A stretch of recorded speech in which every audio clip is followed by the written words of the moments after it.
So we're going to be kind of talking about two different instances of DNA. When it's long and thread-like, that occurs in the non-dividing cells. So that's the majority of the cell cycle. When it's in interphase, it's not dividing. So that is called chromatin.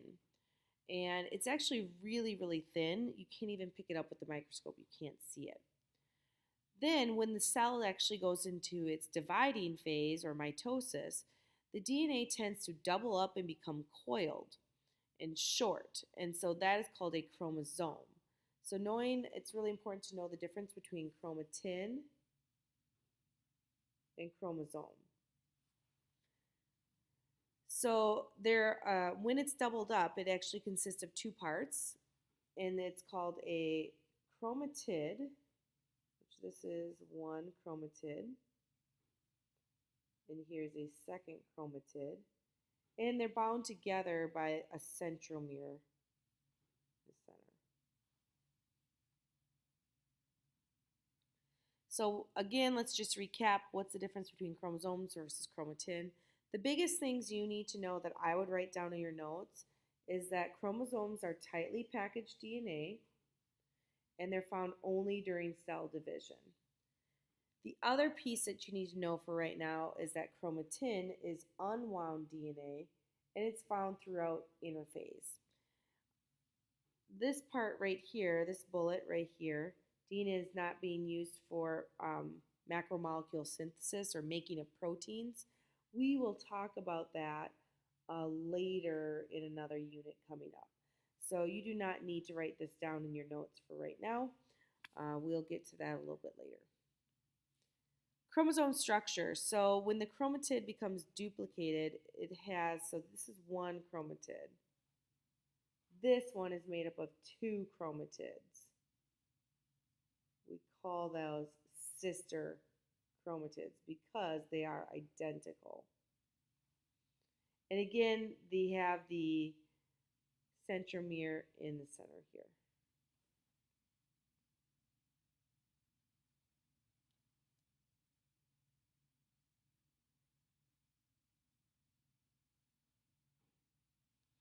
So we have two identical sister chromatids that are attached in the area in the middle called a centromere. When the cells divide, the sister chromatids separate, and each new cell gets one of those identical sister chromatids. So how do we go from a chromatin, which is that thin, remember this is the thin piece, it's in the undividing or interphase part of the cell. How do we go from there to this coiled piece? How do we go from a chromatin, which is right here, to a chromosome? So what happens is first it duplicates itself. So we have its one, then it has a second, makes a copy of itself, and then it starts to coil up. So why does the DNA even need to do this change? Why does it have to go from a chromatin to a chromosome? Well, it all has to do with it being more efficient during division. So this DNA right here is getting moved around. It's getting moved and pulled. And it's easier to move something if it's tightly compact together versus all these loose thread-like strands that would be more difficult to move.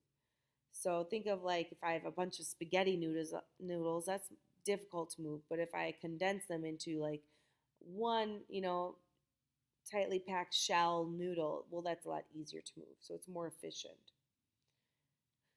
A couple of things to know. Every organism has a unique or specific number of chromosomes. So in humans, it happens to be 46.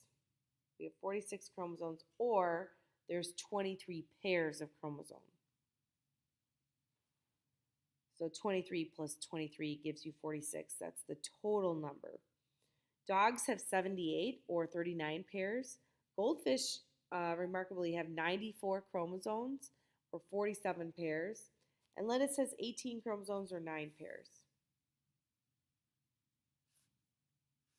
So examples, remember humans have 46 chromosomes. That means that our skin cell has 46 chromosomes. Our heart cell has 46 chromosomes.